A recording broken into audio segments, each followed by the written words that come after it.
Long-term care in the United States, elder care is extremely expensive.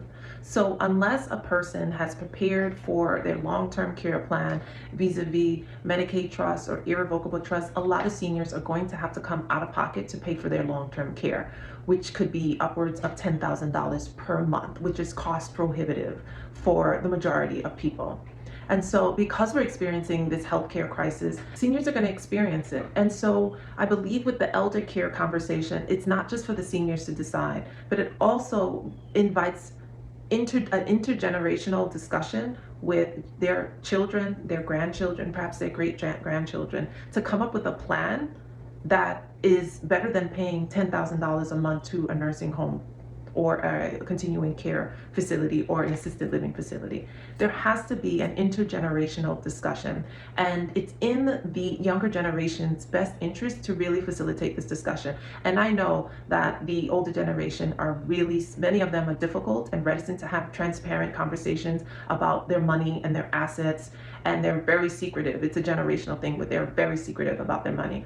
But I want to urge and encourage the younger generation to start to encourage this conversation, because not only will it impact their quality of care, but it will also impact the amount of funds and generational wealth that you will inherit. So everyone is impacted by the quality of care that seniors receive, and if they receive care, and if they're Medicaid eligible. And so this is not a conversation that I believe seniors should be having alone. So if there's seniors out there that are quite difficult and perhaps cantankerous, please start to listen to the younger generations if you trust them. I also want to emphasize there has to be trust across the generations in order for there to be a healthy discussion regarding this, because we're supposed to be experiencing what's called a silver tsunami, which is a wealth transfer from the older generations to the younger generation. That is what's supposed to be happening. But that wealth is getting bottlenecked or eaten up because of long-term care costs. Seniors are paying six figures a year in some cases for long-term care. And so the younger generation, when that parent or that grandparent passes away, does not get to inherit much, because all of that money has been dedicated to the long-term care cost. So I want to open the discussion for the younger generation to really start to invite this conversation and this dialogue for amongst their parents and their grandparents. And I know it's a difficult conversation to have, but I think it's a solution in the right direction. And so it's in everyone's best interest to have this conversation. Otherwise, inheritance will be eaten up by long-term care facilities. We see the situation where a family is really impacted by the cost of long-term care, and it essentially bankrupting and financially ruining a family. We see this played out in a story that was published by the Wall Street Journal in July of 2025, and it discussed a woman, Arlene Cohen, who is 89 years old and widowed, living in Long Island, paid $945,000 in January of 2020 in order to enter a continuing care retirement community, which is very different from a nursing home. So she sold her home that was worth $838,000 in order to pay for her long-term care in this continuing care retirement community, also called the CCRC. And upon her entry, she was promised 75% refund if she returned home or no longer was in the facility. But Arlene was forced to leave the facility because of a decline in care after the facility's sale and eventual bankruptcy. So the family now expects to recover less than the $710,000 deposit. So they're only going to receive a third of that. Harborside, the continuing care facility, filed for bankruptcy 3 times: 2014, 2021, and 2023. Similar cases have affected at least 16 CCRCs, costing families over $190 million. Now imagine paying hundreds of thousands of dollars for long-term care for them only to be mistreating you and mishandling your funds. And so you have to leave after that. Imagine. So we're going to discuss the differences between CCRCs and nursing homes as you think about long-term care, so you can avoid pitfalls. So, nursing homes and continuing care retirement communities serve different purposes and operate under different models. So, nursing homes primarily provide skilled nursing and doctors, daily assistance for seniors who require ongoing medical support and supervision.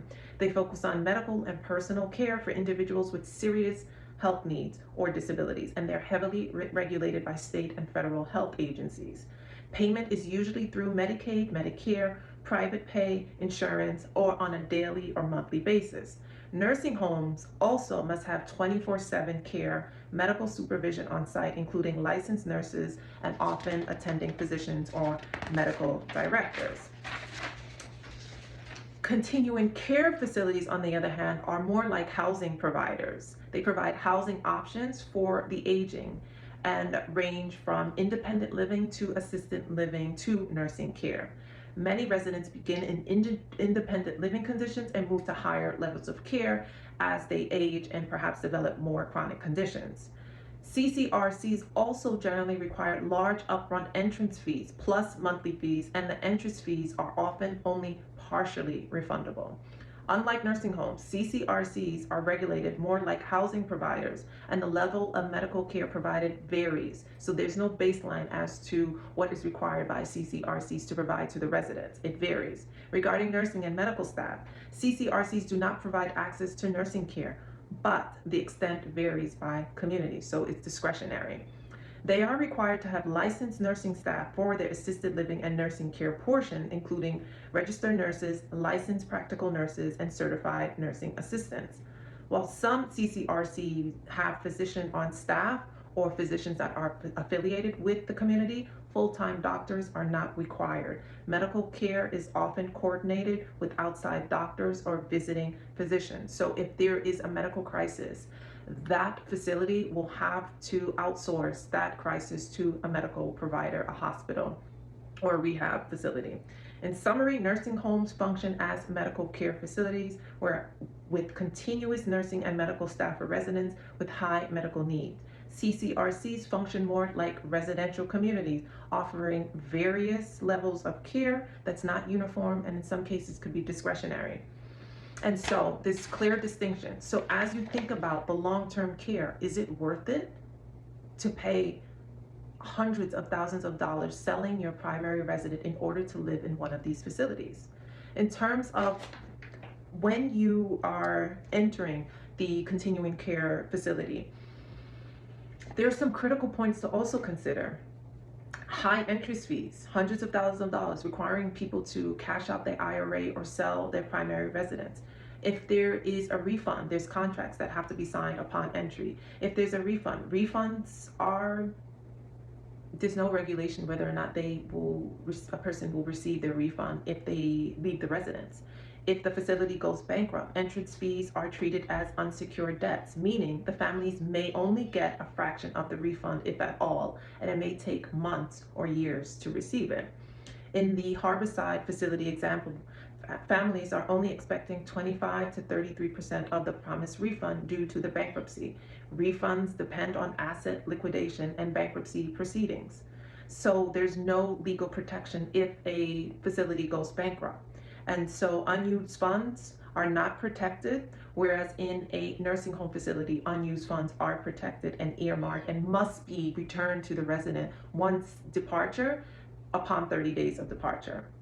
And so with CCRCs, there's no guarantee that families will ever see the full refund, even if they leave. Contracts may promise refund, but again, are subject to bankruptcy priority. Penalties may apply for delayed refunds, but that's only in some states. Recovery is uncertain in many cases, often a fraction of the fee. So in summary, if your loved one is in a nursing home, you could expect a prepaid deposit or of unused funds to be returned within 30 days of their discharge or death, minus allowed charges.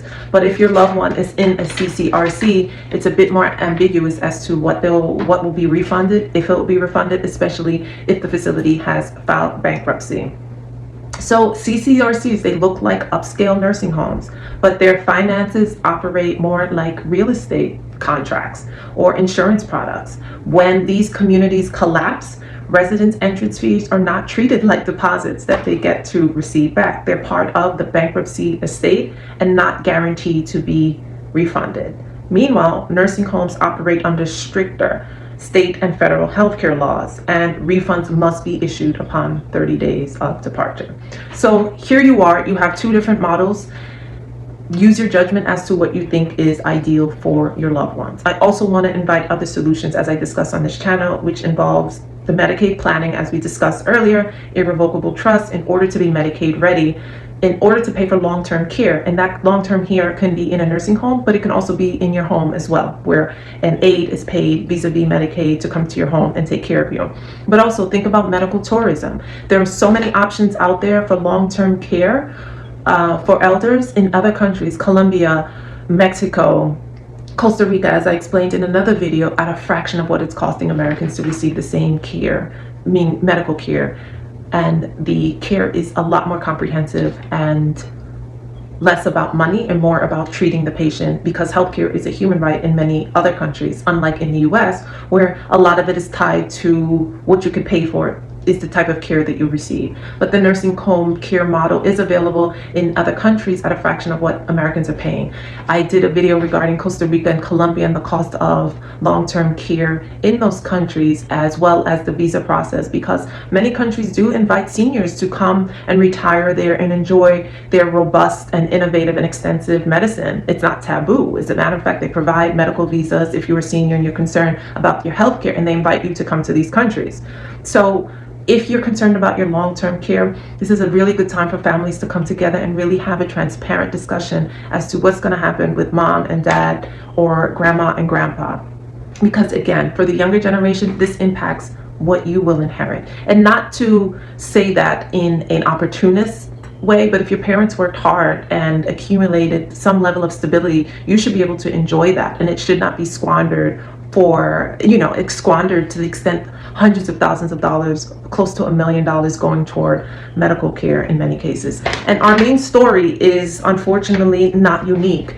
Many people pay hundreds of thousands of dollars for these community care facilities, only to hear that the facility has gone bankrupt and they have to find other arrangements. So what's going to happen to Arlene now?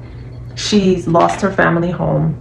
She has nowhere to return, and she's only going to receive a fraction of her deposit back, but who knows when. So if you have any questions, let me know in the comment section. Let me know if you're curious about medical tourism. I do have a trip planning to go to Colombia in July. So if you are a senior and you're concerned about your medical care in the long run, this is a good time to start thinking about and perhaps reaching out to me so you can learn more about the medical tourism. Colombia outranks the United States. The trip is to Colombia. Colombia outranks the United States and Canada when it comes to healthcare. And many Americans, Canadians, Europeans travel to Colombia because it's recognized as extensive, robust, and innovative healthcare at a fraction of what it costs to receive the same care in the United States. So if that's something you're concerned about, please reach out to me. Also, so if you have any concerns regarding moving abroad and you have no idea to begin, then I would like for you to think about reaching out to us. We walk you through all the things that you need to be thinking about to move abroad successfully. That's residency requirements, healthcare in your new country, schools, apartments, for your pets as well. What type of requirements are there for you to relocate with your pets? So we have a really comprehensive plan to deal with all the areas with moving abroad. I've done it, so I know exactly what the experience is like. And if you have any questions or concerns, please reach out to me, and I will see you next time.